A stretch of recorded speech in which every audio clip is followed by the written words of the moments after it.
दोस्तों, महाराष्ट्र में मुख्यमंत्री के नाम का ऐलान हो चुका है। देवेंद्र फडणवीस, 12 दिनों के इंतजार के बाद देवेंद्र फडणवीस के नाम पर मुहर लगी है।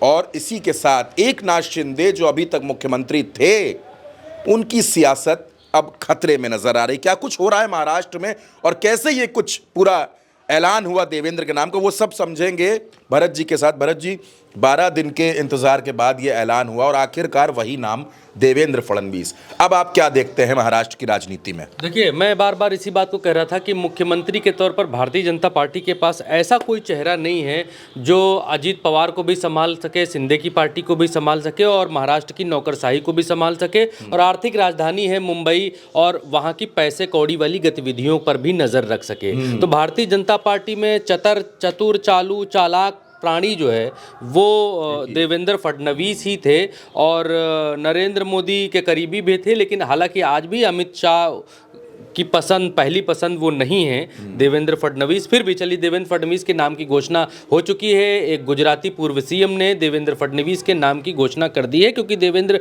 फडणवीस नतमस्तक रहेंगे दिल्ली दरबार में। ये तो एक पहलू हो गया कि जो अब तक भारतीय जनता पार्टी पिछले 10 दिनों से, आज ये 11वां दिन है, 11वें दिन में महाराष्ट्र के सीएम कौन होगा इसके नाम का ऐलान कर पाई है, अपने विधायक दल का नेता चुन पाए हैं। चलिए, एक कदम आगे तो बढ़े, लेकिन भारतीय जनता पार्टी के इस एक कदम आगे बढ़ने से शिवसेना की राजनीति 85 कदम पीछे चली गई है। शिवसेना का राजनीतिक सफर 85 कदम पीछे चला गया है। वो शिंदे जो अभी तक, आज भी जब हम लोग खड़े हैं यहाँ पर, तब भी वो कार्यकारी मुख्यमंत्री हैं और कल जब हम लोग यहाँ पर खड़े होंगे तब संभवतः वो डिप्टी सीएम हो जाएंगे। और डिप्टी सीएम राजनीति में कोई पद संवैधानिक होता नहीं है, इसलिए वो एक कैबिनेट मंत्री के तौर पर बनकर रह जाएंगे। किसी का राजनीतिक करियर खत्म करने का उदाहरण, चलता हुआ राजनीतिक करियर, चमचमाता हुआ राजनीतिक करियर, उगते हुए सूरज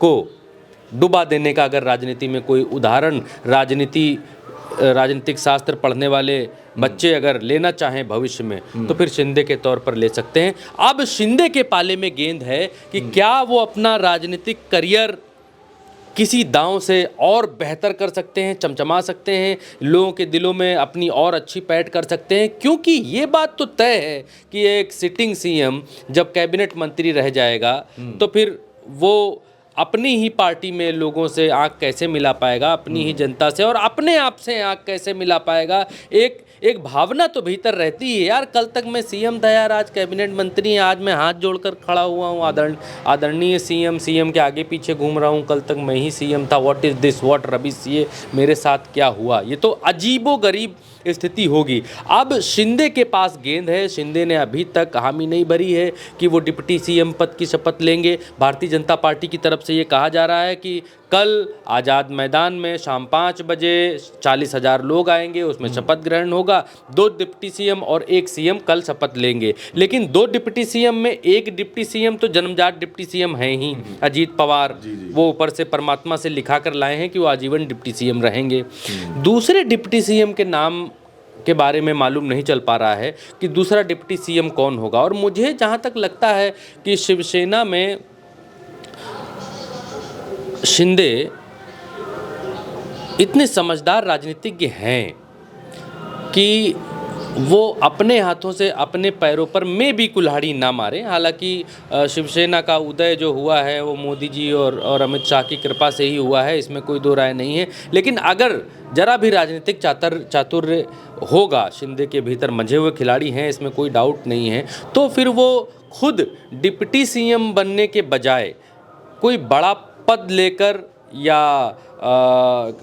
गृह मंत्रालय लेकर महाराष्ट्र की राजनीति को कंट्रोल करने की कोशिश करेंगे। कोशिश तो फिलहाल कर ही सकते हैं। मुझे ऐसा लगता है कि वो फडणवीस के अंडर काम करने के लिए तैयार होंगे। अभी तक ये बात नहीं आई है और ये बात खुल गई है कि अजीत पवार डिप्टी सीएम होंगे, लेकिन शिवसेना से डिप्टी सीएम कौन होगा इस बात का खुलासा अभी तक नहीं हुआ है। लेकिन भरत जी, मैं इसमें एक सवाल आपसे और पूछना चाहता हूँ, समझना चाहता हूँ दर्शकों के लिए कि जब देवेंद्र के नाम का ऐलान हुआ तो जो बाकी नाम थे सीएम की रेस में, विनोद तावड़े थे, चंद्रकांत पाटिल थे, ये तमाम लोग क्या मैसेज दिया गया? पंकजा मुंडे, ये क्या मैसेज क्या था? ये पर्ची सिस्टम, भारतीय जनता पार्टी के पर्ची सिस्टम का अपडेट वर्जन है।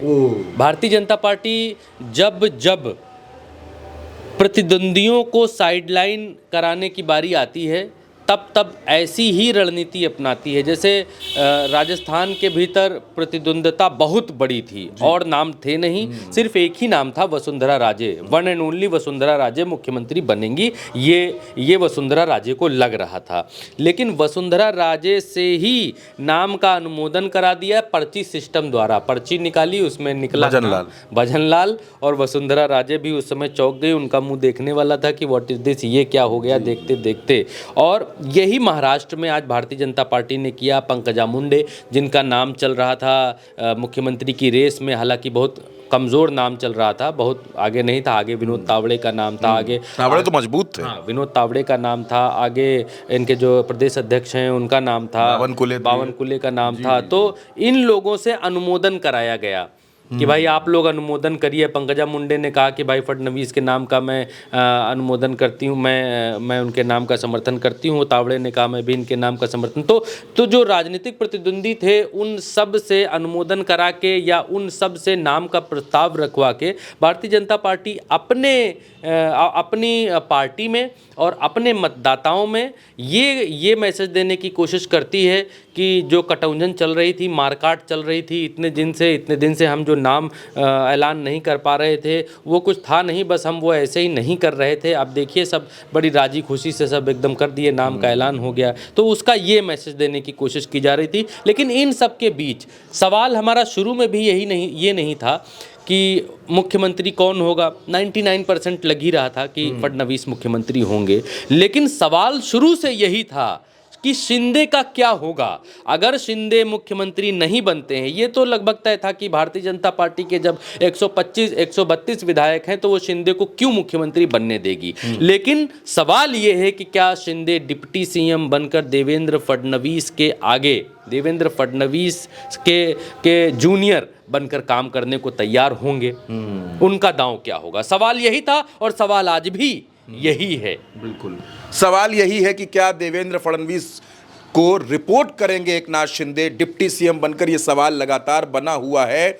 और क्या भारतीय जनता पार्टी ने सारी मुश्किलों को दूर कर दिया है, इन सवालों के जवाब भी तलाशने होंगे। फिलहाल के लिए इस चर्चा में इतना ही। उल्टा चश्मा यूसी के साथ बने रहिए और चैनल को सब्सक्राइब जरूर करते रहिए।